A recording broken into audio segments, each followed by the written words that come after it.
Hi everyone, it's Brad from Prodigal Overland here. Today we are going to talk about my air pump woes. Everything I learned so far about air compressors, what to look for, what not to get, and what I landed on. So stick around. And as a side note, if you have an air compression system that you absolutely love or a story that you want to tell, leave them in the comments below and we can get a little discussion going. Anyway, stick around as we talk about air.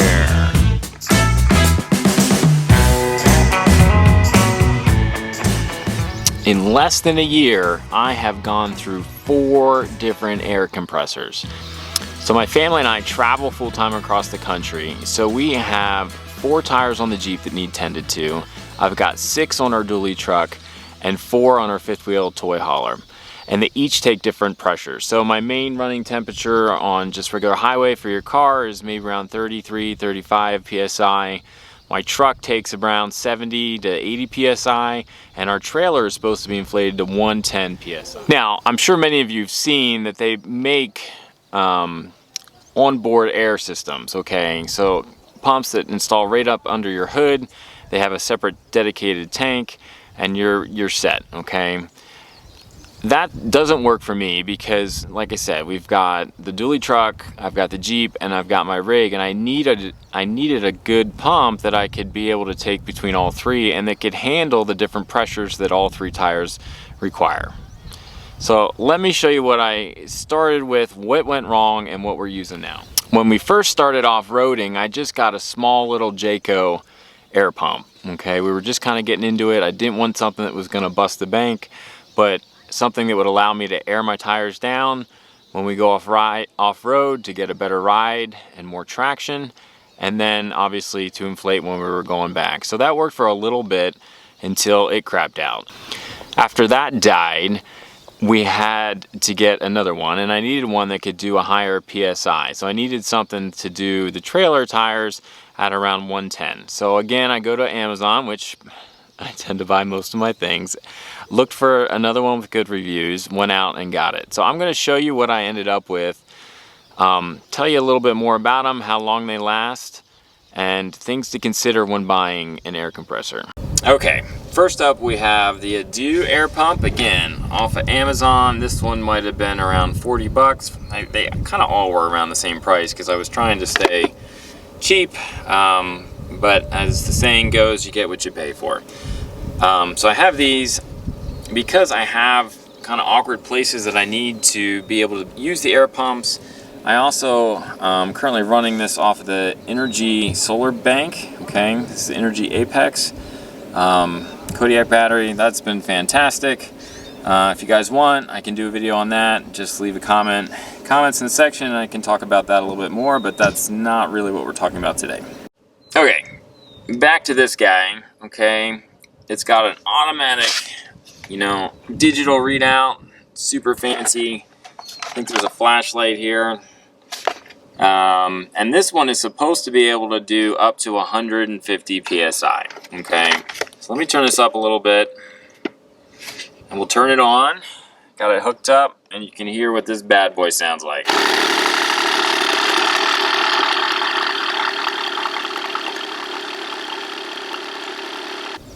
Pretty sweet, right? Sounds good.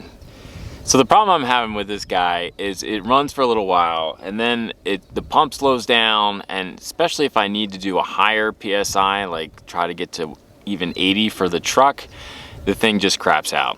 So honestly, I probably wrecked this guy, okay? So let me talk about what I learned here. There's something called a duty cycle on air compressors. Now, to be fair, this pump nowhere mentions anything about a duty cycle, but every air pump you get has a duty cycle, whether they advertise it or not.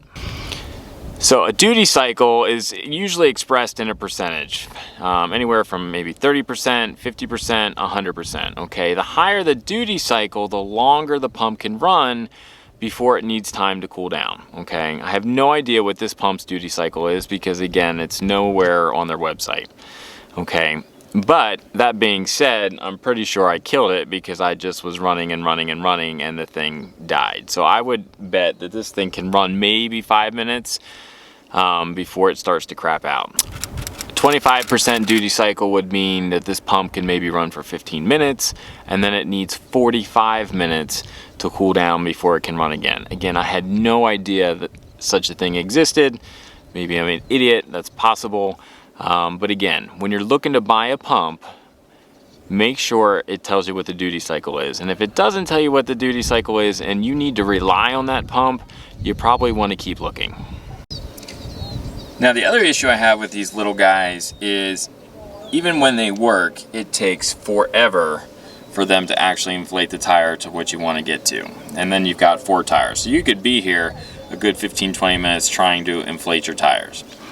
So another thing I learned in all of this mess is something called CFM, which stands for cubic feet per minute. And this is how much air your pump can put out in a given amount of time. How many cubic feet it's pushing out per minute. So typically what you're going to find, the higher the CFM, the shorter the runtime is going to be, the duty cycle. And the reason is that it's working harder, it's putting more air out, but it's also increasing the heat, and so it can't run as long. Okay, you're going to find typically, as a rule of thumb, the pumps with a higher duty cycle have actually a lower CFM, so they can run longer, but typically they're not putting out as much air. So depending on what you need to use this for, you really want to consider that. So for instance, if you like to go off-roading, you air down your tires and you want to be able to quickly inflate all your tires, you really need to look at the CFM and the duty cycle to make sure it can run long enough to do all of your tires.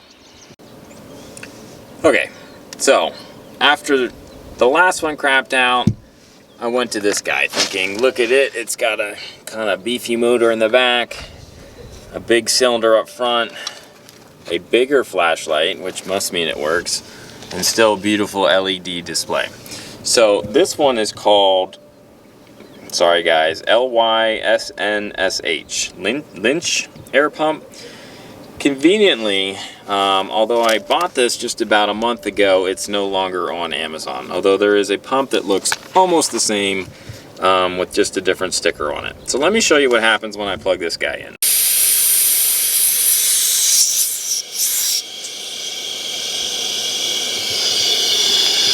I don't know if you can hear that, but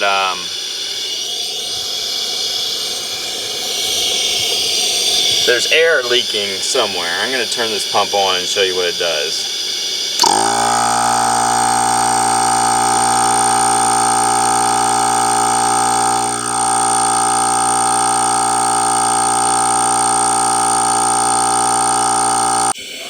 So this pump is super special because what it does is actually let air out of your tires. So I'm sure I have a faulty unit, and I want to return this, and if you can see, we were at 23, now we're at 21, and it's just going to keep creeping down, letting air out of my tire. So I'm going to disconnect this and then we'll keep talking. Like I said, clearly I have a malfunction with this. I think what happened is, again, this is rated up to 150 PSI. I hooked this up to my trailer tires, which are at 110, turned it on, there was a little pop and nothing happened. So obviously I had this about 31 days. So when I went to Amazon to try to return it, I'm out of the return window. When I go to try to return it to the manufacturer, it's conveniently not listed anymore. So kind of stuck there. So obviously by this time, I'm starting to get a little frustrated and starting to wise up, realizing that I'm going to have to pay more than 50 bucks for an air compressor. So I go back online and start Googling good portable air compressors that again, put out a good amount of air for when I'm off-roading, but can also handle PSIs that I need, the pressures I need on both the truck and our rig. And so what I landed on was this bad boy. So this is a Smittybilt air compressor. This is the Smittybilt 2781 air compressor. So this air compressor can actually put out 5.6 cubic feet per minute, which was one of the highest I found in this price range. Now, I paid quite a bit more for it, so this one came in around $170. but it got really good reviews, and you know, I actually used it out in Black Gap where we got all this mud and dirt here in Big Bend, and oh my gosh, so fast to fill it. It does get hot, so they actually say you want to wear gloves if you're going to be running this a while. It gets hot really here and at the end. Kind of the one negative it gets is it's got these custom connections. Let me show you those. It's basically it's a quick connect system. So it's got a female and a male end. Oh, I can get it here. There you go, quick connect. And so basically, I don't know if you've ever used these before, but you just pull that back and then insert it in the other end. So again, just pull it back, insert, and then slide it up, and it's locked in. So let's get this guy plugged in here.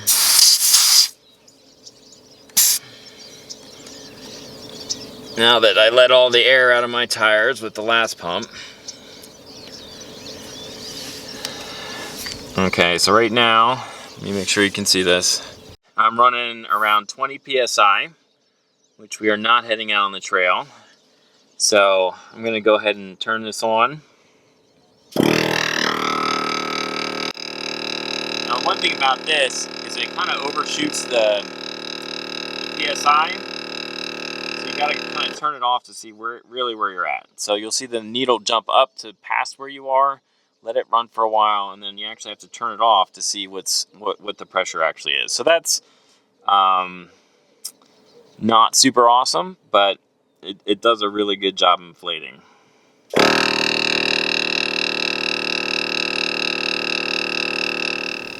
So again, this was the Smittybilt 2781. They make two pumps.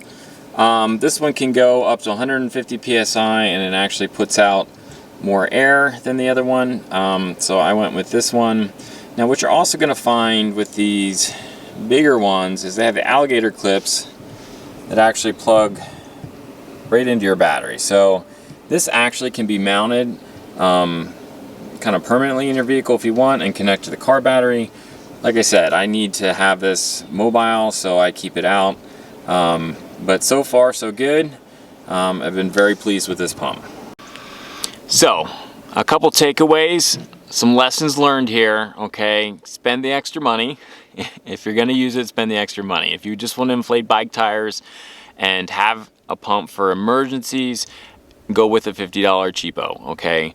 But if you're going to be using it, do what I did not and spend the extra money up front, okay? That's lesson one. The other thing to consider, again, is your duty cycle and the CFM, or how much air it's putting out, okay? You want to make sure that it's going to suit your needs, okay? So if you got a ton of tires, you want a higher duty cycle, but you got to realize that it's probably not putting out as much air as quickly, okay? And again, obviously, if you've got the money and the know-how and want to put an onboard air system in, there's definitely some options for that. In fact, if you've got one of those, or if you have an other pump that you prefer or have used or have liked, leave it in the comments below and let's get a little discussion going about it. So that about wraps it up for today. Thanks so much for your time. Thanks for watching. Give us a thumbs up if you like it. Subscribe if you haven't. And we'll see you again real soon.